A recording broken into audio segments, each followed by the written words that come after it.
الحمد لله نحمده ونستعينه ونستغفره ونعوذ بالله من شرور أنفسنا ومن سيئات أعمالنا من يهده الله فلا مضل له ومن يضلل فلا هادي له وأشهد أن لا إله إلا الله وحده لا شريك له وأشهد أن محمدًا عبده ورسوله أما بعد فإن خير الحديث كتاب الله وخير الهدي هدي محمد صلى الله عليه وسلم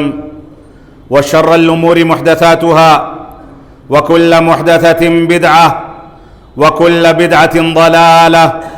وكل ضلالة في النار. أعوذ بالله السميع العليم من الشيطان الرجيم. بسم الله الرحمن الرحيم. يا أيها الناس إنا خلقناكم من ذكر وأنثى وجعلناكم شعوبا وقبائل لتعارفوا إن أكرمكم عند الله أتقاكم.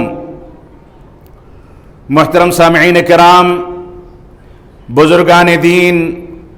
نوجوانان ملت اسلامیہ اور خواتین اسلام، اللہ رب العالمین نے ہم کو اس دنیا میں اس وجہ سے پیدا فرمایا کہ ہم اللہ رب العالمین کے حقوق کو سمجھ سکیں، اس کی توحید کے تقاضوں کو سمجھ سکیں، اور اس کے ساتھ جن بھی چیزوں کو شریک ٹھہرایا جاتا ہے ان سے براءت کا اعلان کر سکیں۔ لیکن اس کے ساتھ ساتھ اللہ رب العالمین نے انسان ہونے کی حیثیت سے بھی ہماری کچھ ذمہ داریاں ہم پر عائد فرمائی ہیں، اور قرآن مجید میں اور سنت صحیحہ میں جگہ جگہ پر ان چیزوں کا ذکر کیا گیا ہے کہ انسان بحیثیت انسان کے دوسرے مذاہب کا احترام کرے، دوسرے لوگوں کے ساتھ شرافت سے پیش آئے، ایک دوسرے کی قدر کرے، اور دلائل کی بنیاد پر توحید، اسلام، اسلامی بنیادوں اور رب کائنات کے پیغام کو خوش اسلوبی میں دوسروں کے سامنے پیش کیا جائے، اس کے اصول و ضوابط کا خیال کیا جائے۔ لیکن اب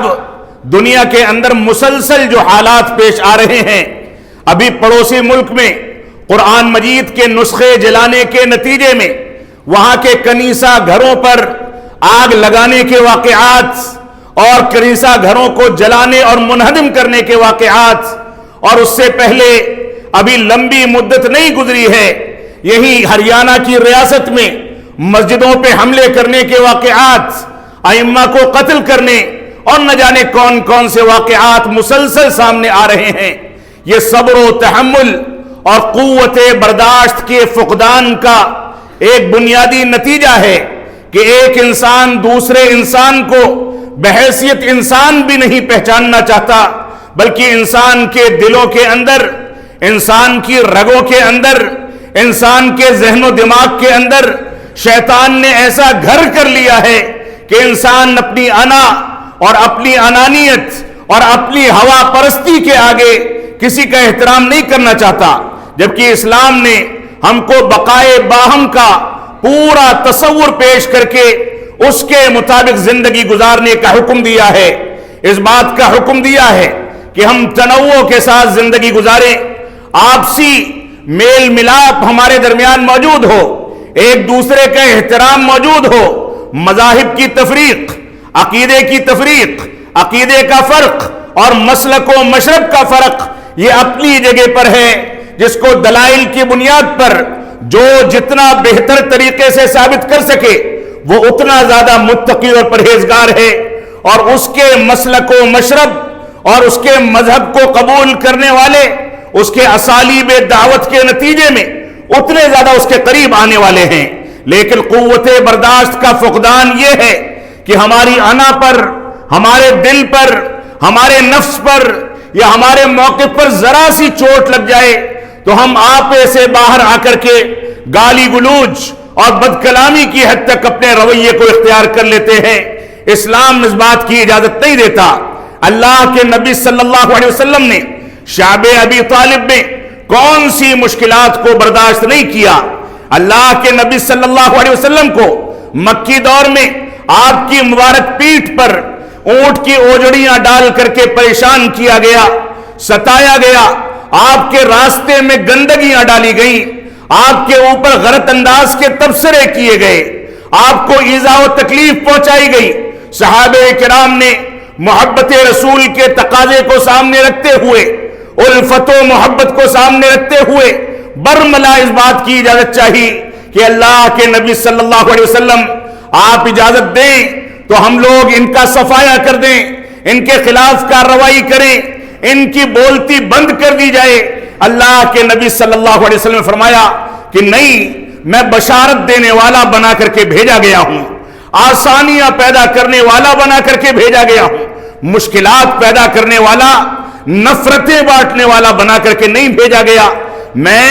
تم کو اس بات کی اجازت نہیں دے سکتا اور تم لوگ صبر کرو۔ آل یاسر جن کو ستانے کی ساری حدیں پار کر دی گئی، انہوں نے جب شکوہ کیا تو اللہ کے نبی صلی اللہ علیہ وسلم نے ان کو دلاسا دیتے ہوئے فرمایا کہ تم لوگ صبر کرو، ہمارا وعدہ جنت میں ملاقات کا وعدہ ہے۔ یہ اللہ کے نبی صلی اللہ علیہ وسلم کا اسلوب تھا، لیکن آج کے مسلمانوں کی اور جذباتی مسلمانوں کی اکثریت یہ سمجھتی ہے کہ صبر و تحمل یہ بزدلی کی علامت ہے، جبکہ حقیقت یہ ہے شریعت اسلامیہ میں صبر و تحمل کی تعریف دیکھی جائے، صبر و تحمل کرنے والوں کی سیرت دیکھی جائے تو صبر و تحمل یہ بہادری، شجاعت اور قوت اور اسی طریقے سے طاقت کی سب سے بڑی علامت ہے، جس کے اندر جتنا ظرف ہے، جتنی قوت ہے، جتنی طاقت ہے، جتنا گہرا علم ہے، وہ اتنا زیادہ صبر سے کام لے کر کے اس دنیا میں ایسے ہی چلا جاتا ہے۔ اور اگر ایذا رسانی کرنے والے، تکلیف دینے والے کسی کو تکلیف دیں تو اس تکلیف کا بدلہ رب کائنات کے ہاں آخرت میں انصاف کی شکل میں ملنے والا ہے۔ لہذا صبر و تحمل سے کام لینا یہ ہماری ذمہ داری ہے۔ اللہ کے نبی صلی اللہ علیہ وسلم کی سجدے کی جگہوں پر، آپ کے چلنے پھرنے کے مقامات پر، آپ کے اٹھنے بیٹھنے کے مقامات پر کفار و مشرکین مکہ نے، دشمنان اسلام نے کون کون سی ایسی چیزیں اختیار نہیں کی جس کے نتیجے میں کبھی آپ کے قتل کی سازش کی گئی، کبھی آپ کے اوپر پتھر گرائے گئے، کبھی آپ کے کھانے میں زہر ملایا گیا، کبھی آپ کے اوپر جادو ٹونا کیا گیا، لیکن ان سارے کے سارے احوال کے باوجود اللہ کے نبی صلی اللہ علیہ وسلم نے خاموشی اختیار کی اور وہی اسلوب اختیار کیا کہ الاللہ المشتکا، کہ میں رب کائنات سے شکوہ کرنے والا ہوں، دنیا کے آگے ہاتھ پھیلانے والا، لوگوں سے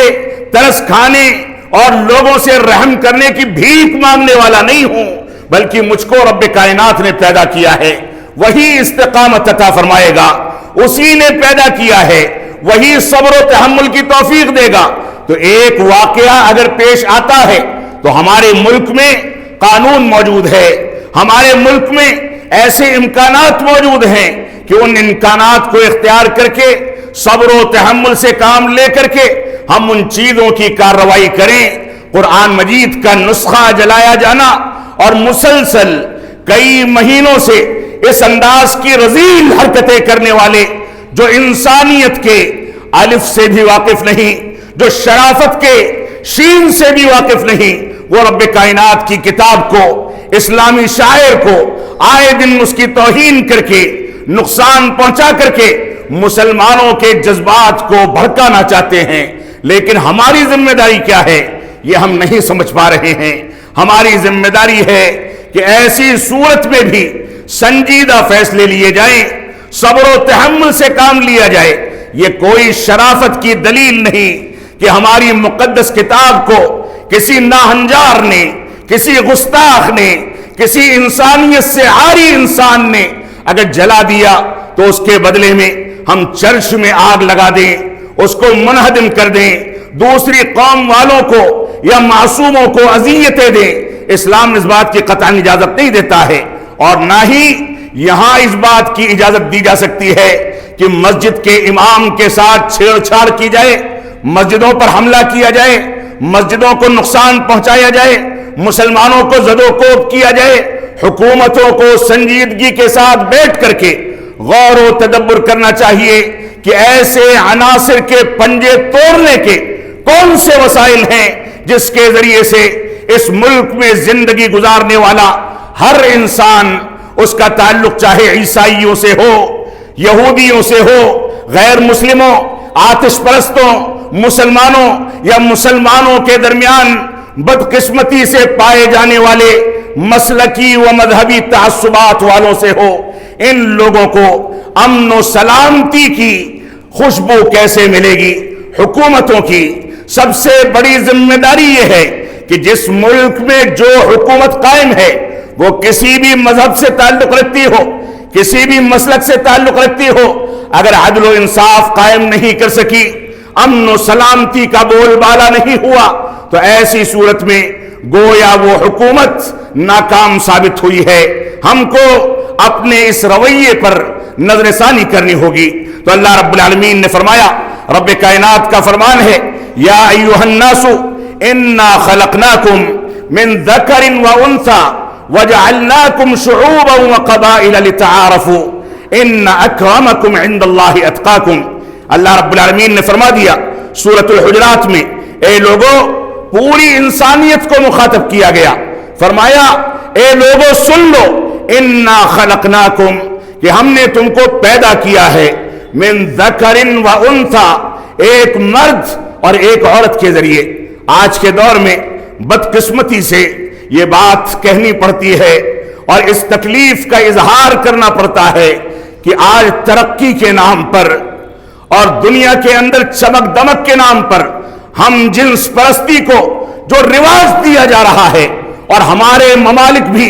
اس میں کسی حد تک ملوث ہوتے چلے جا رہے ہیں، اس کو کوئی بھی مذہب، کوئی بھی تہذیب برداشت نہیں کر سکتی ہے۔ ہم کو ان چیزوں سے توبہ کرنی ہوگی،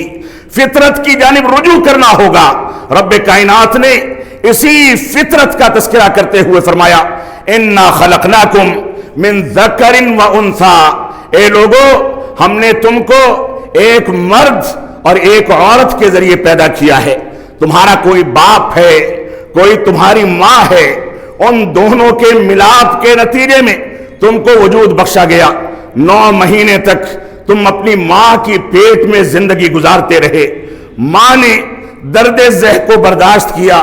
تمہاری ولادت ہوئی، ماں نے خون کی شکل میں 2 سال تک تم کو دودھ پلایا۔ یہ سلسلہ، یہ شرافت اور انسانیت کی قدردانی کا سلسلہ ہے جس کو رب کائنات نے فطری طور سے ہمارے سامنے بیان فرما دیا۔ تو فرمایا، انا خلقناکم من ذکر و انثی، کہ ہم نے تم کو انسان، ایک مرد اور عورت کے ذریعے پیدا کیا، وجعلناکم شعوبا وقبائل لتعارفوا، اور ہم نے الگ الگ شعوب، الگ الگ گروہوں میں تم کو بانٹ دیا، الگ الگ قبائل میں تم کو بانٹ دیا۔ کوئی قبیلہ اردو بولتا ہے، کوئی عربی بولتا ہے، کوئی انگریزی بولتا ہے، کوئی بنگلہ بولتا ہے، کوئی بھوجپوری سے آپس میں ایک دوسرے سے تخاطب کرتا ہے، کوئی کشمیری بولتا ہے، کوئی افغانی بولتا ہے، کوئی کسی لہجے میں بولتا ہے، کوئی کسی لہجے میں بولتا ہے۔ ایک انسان دوسرے انسان کے لہجے کو یا اس کی زبان کو سمجھنا چاہے تو اس کو مشقتیں کرنی پڑتی ہیں،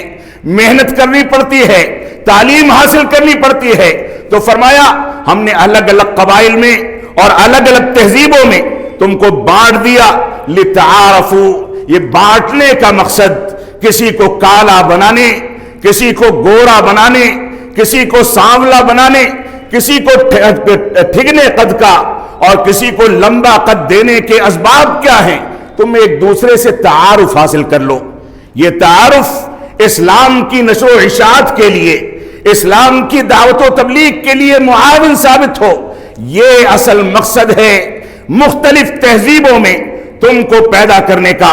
اور اسی کی جانب اللہ کے رسول صلی اللہ علیہ وسلم نے حجۃ الوداع کے موقع سے فرمایا تھا کہ لا فضل لعربی علی عجمی، اے لوگوں سن لو کہ کسی عربی کو کسی غیر عربی یا کسی عجمی پر کوئی فضیلت حاصل نہیں، کسی غیر عربی کو کسی عربی پر یا کسی عربی کو کسی عجمی پر، ولا لابیض علی اسود، کسی گورے کو کسی کالے پر یا کسی کالے کو کسی گورے پر، کوئی فضیلت حاصل نہیں ہے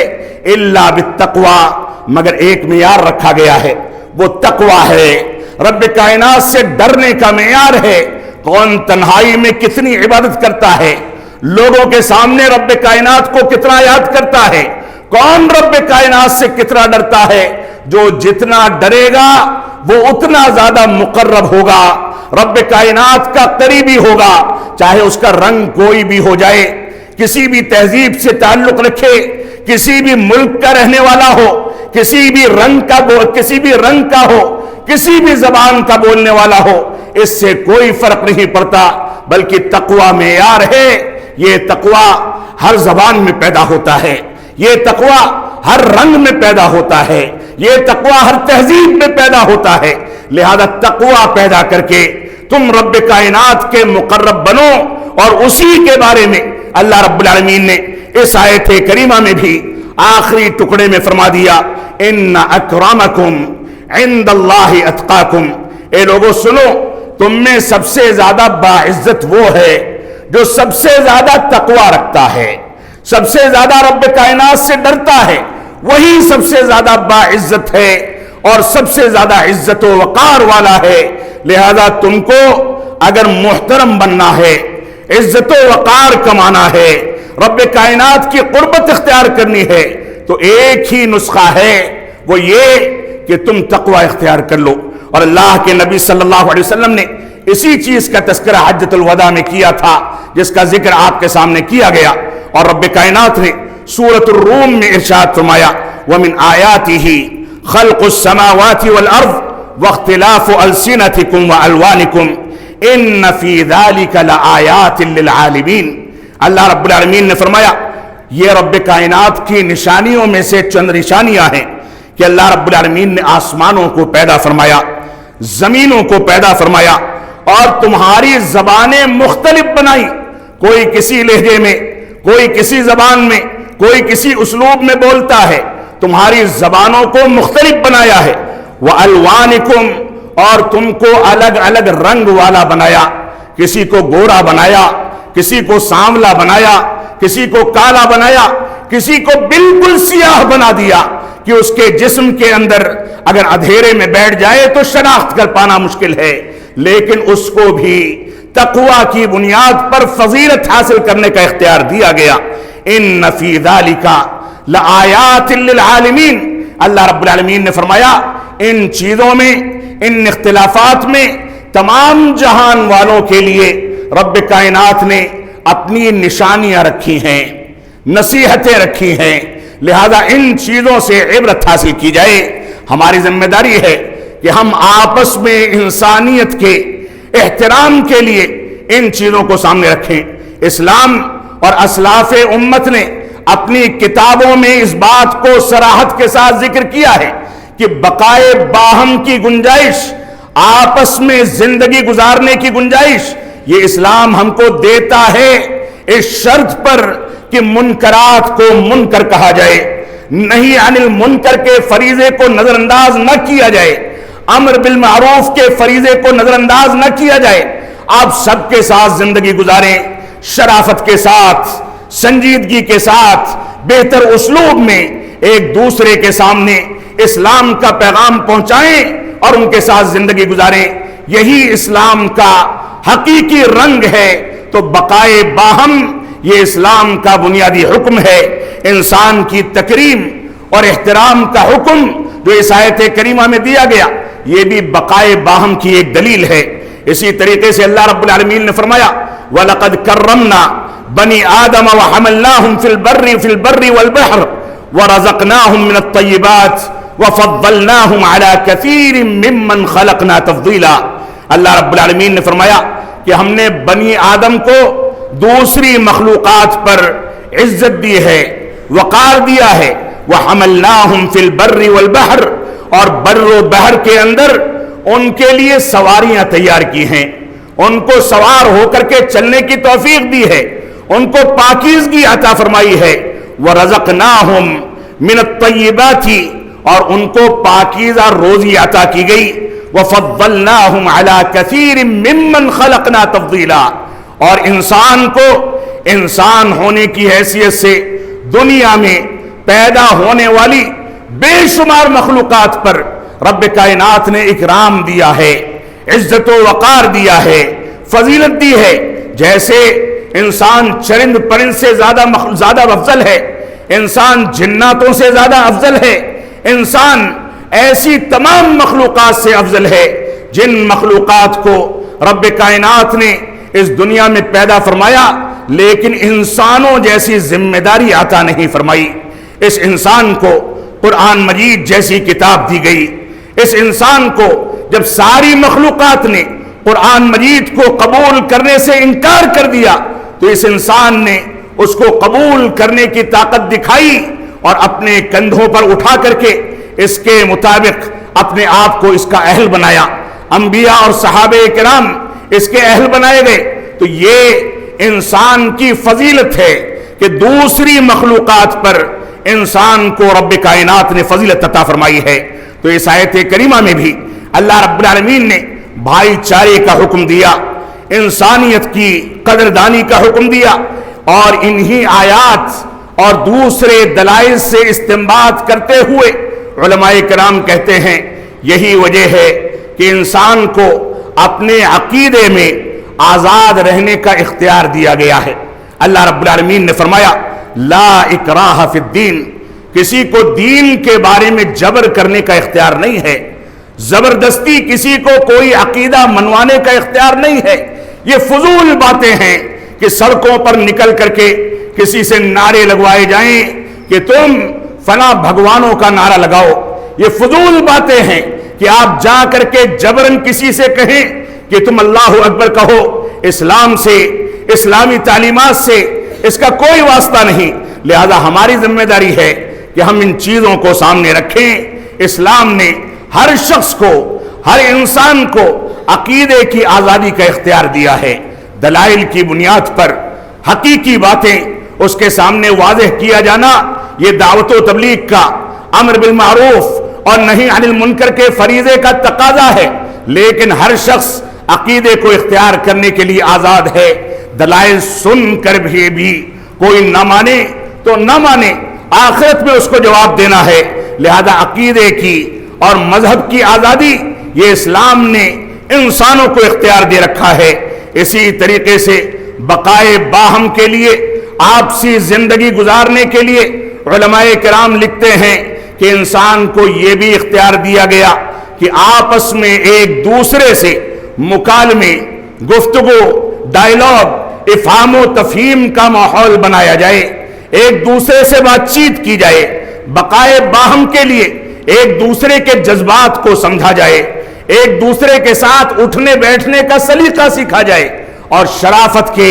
اور سنجیدگی کے اور علم کے دائرے میں رہتے ہوئے اپنی باتیں اس کے سامنے رکھی جائیں، اس کے سمجھ میں آئیں، قبول کرے تو کرے، اس کے لیے راہ نجات ہے۔ قبول نہیں کرتا ہے تو وہ اپنی دنیا اور آخرت دونوں تباہ کرے گا۔ اسی طریقے سے بقائے باہم کا ایک بنیادی نقطہ یہ ہے کہ آپسی تعاون اور آپسی یکجہتی اور آپسی زندگی گزارنے کی ضمانت دی جائے کہ کوئی کسی کے ساتھ چھیڑ چھاڑ نہ کرے، ذرا سی باتوں پر قانون کے دائرے سے باہر نکل کر کے عبادت گاہوں کو نظر آتش نہ کر دیا جائے، ایک دوسرے کو اذیتیں نہ پہنچائی جائیں، ایک دوسرے کے خلاف کارروائیاں نہ کی جائیں، بلکہ عدل و انصاف سے کام لیا جائے۔ آج کے احوال کتنے بھی نازک ہو جائیں، صحابہ کرام اور تابعین عظام کے دور سے زیادہ نازک نہیں ہیں۔ وہ چلتے تھے، ان کے اوپر حملہ کر کے ان کو قتل کر دیا جاتا تھا۔ صورتحال یہ تھی کہ نبی آخر الزماں جو کہ محسن انسانیت تھے، نبی آخر الزماں جو سارے مذاہب اور ساری دنیا اور ساری مخلوقات کے لیے رحمت بنا کر کے بھیجے گئے، ان کو بھی زہر دینے کی کوشش کی گئی، جادو ٹونا کر کے نقصان پہنچانے کی کوشش کی گئی، ان کے اوپر پتھر گرایا گیا، ان کے خلاف سازشیں کی گئی، شعب ابی طالب میں بند رکھا گیا، 3 سال تک محاصرہ کیا گیا، آپ کی زندگی کو تنگ کر دیا گیا، خاموشی کے ساتھ رب کائنات پر اعتماد کر کے مکہ مکرمہ سے مدینہ منورہ کی ہجرت کرنے پر مجبور ہوئے، جائیدادیں دشمنان اسلام نے صحابہ کرام کی ہڑپ لی، ان کے خلاف اذیتوں کا پہاڑ توڑا گیا، لیکن اس کے باوجود اللہ کے نبی صلی اللہ علیہ وسلم نے دین کو اور رب کائنات کے پیغام کو ترجیح دے کر کے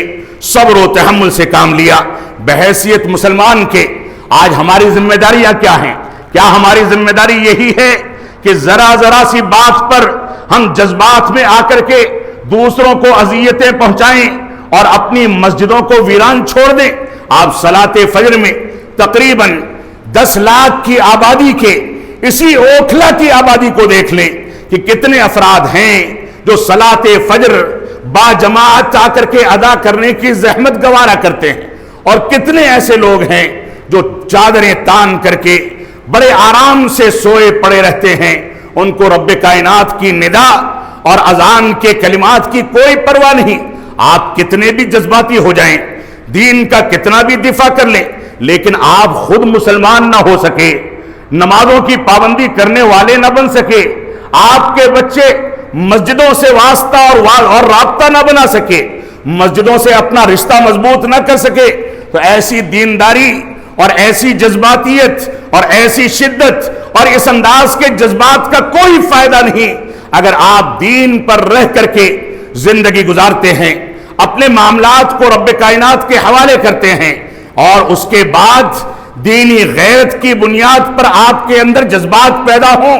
علماء کی رہنمائی میں اس پر سنجیدہ فیصلے لیے جائیں، تو یقیناً یہ جذبات قابل قدر ہیں۔ لیکن ایسے جذبات کا کوئی فائدہ نہیں جو اپنے سگے بیٹوں اور بیٹیوں کو بے نمازی دیکھ کر کے بھی نہ بھڑکنے پائے۔ ایسے جذبات کا کوئی فائدہ نہیں کہ ہماری گھر کی خواتین بے حیائی کریں اور ہماری غیرت کو ذرہ برابر شرم نہ آئے۔ یہ ایسے جذبات کا کوئی فائدہ نہیں۔ تو آج ہمارے سامنے ایک عظیم چیلنج ہے، وہ چیلنج یہ ہے کہ مسلم معاشرے میں شرک و بدعات دین کا حصہ سمجھ کر کے انجام دیا جاتا ہے، لیکن ہماری غیرت کو اور ہمارے کان پر جو نہیں رینگتا۔ نشہ آور چیزیں اور ان کا استعمال، اس کی مختلف شکلیں اور مختلف چور دروازے مسلم معاشرے کے اندر پھیلتے چلے جا رہے ہیں۔ ہمارے بڑوں کو اس بات کی پرواہ نہیں ہے۔ سودی کاروبار، سودی لین دین، سودی معاملات یہ ہمارے معاشرے کا حصہ بن چکے ہیں، لیکن اللہ اور اس کے رسول سے جنگ چھیڑنے کے باوجود سود کو اختیار کرنا یہ اللہ اور اس کے رسول سے جنگ چھیڑنے کے مرادف ہے۔ اس کے باوجود ہماری ایمانی غیرت بیدار نہیں ہوتی۔ ارتداد اور دین کو چھوڑ کر کے دوسرے لوگوں سے شادی کرنے کے واقعات بڑھتے چلے جا رہے ہیں۔ خواتین کے حقوق کو مارا جاتا ہے۔ تعلیم نسواں میں یا تعلیم کے میدان میں عمومی طور پر ہم پیچھے ہوتے چلے جا رہے ہیں۔ وراثت کی تقسیم میں ناانصافی سے کام لینا تمام گھرانوں کا ایک سلسلہ بن چکا ہے۔ ہم اس میں ناانصافی سے کام لے کر کے ایک دوسرے کا حق مار کر کے یہ سوچتے ہیں کہ وقتی طور پر مال مل گیا، لیکن اس بات کو سمجھ لیں کہ اگر آپ نے ایک بالشت بھی کسی کی زمین پر قبضہ کیا تو قیامت کے دن 7 زمینیں آپ کے کندھے پر لادی جائیں گی۔ آپ سے سوال کیا جائے گا کہ جب رب کائنات نے تم کو ضابطہ بتا دیا تھا، حلال و حرام کی تمیز کا شعور عطا فرمایا تھا، میراث کے مسائل بتا دیے تھے، اس کے باوجود تم نے ایسی حرکتیں کیوں کی؟ اور وہاں جس سے ایک بار سوال کر لیا گیا اس کو عذاب ملنا تو یقینی ہے۔ اس وجہ سے ہم کو اگر دنیا اور آخرت کو بچانا ہے تو حلال و حرام کی تمیز کو سامنے رکھنا ہوگا۔ ہم کو آپس میں اتحاد و اتفاق پیدا کرنا ہوگا۔ ہم کو یہ چیز دیکھنی ہوگی کہ ماضی میں ہم سے کون سی کوتاہیاں ہوئیں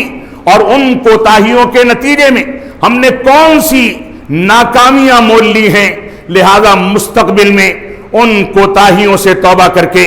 مستقبل کا سنجیدہ اور مضبوط لائے عمل بنا کر کے نئی نسلوں کو اسلامی تربیت، اسلامی تعلیم اور دنیاوی تعلیم دونوں چیزوں کو لے کر کے آگے بڑھنے کا ہنر سکھانا ہوگا۔ تب جا کر کے ہم اس دنیا میں، اس ملک میں، اس شہر میں، اپنے خاندانوں میں، اپنے گھرانوں میں، اپنی مسجدوں میں کامیاب ہو سکیں گے، ورنہ معاف فرمائیں گے آئے دن مسجدوں پہ حملے،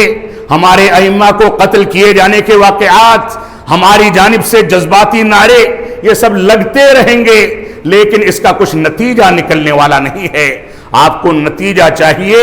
تو قرآن و سنت کی جانب رجوع کیجئے، آپ کو نتیجہ چاہیے تو قرآن و سنت کے مطابق زندگی کو ڈھالیے۔ اللہ رب العالمین ہم کو ان باتوں کی توفیق عطا فرمائے۔ ہم جب تک جئیں تب تک اسلام پر جئیں، جب ہمارا خاتمہ ہو تو ایمان پر ہو۔ بارک اللہ لنا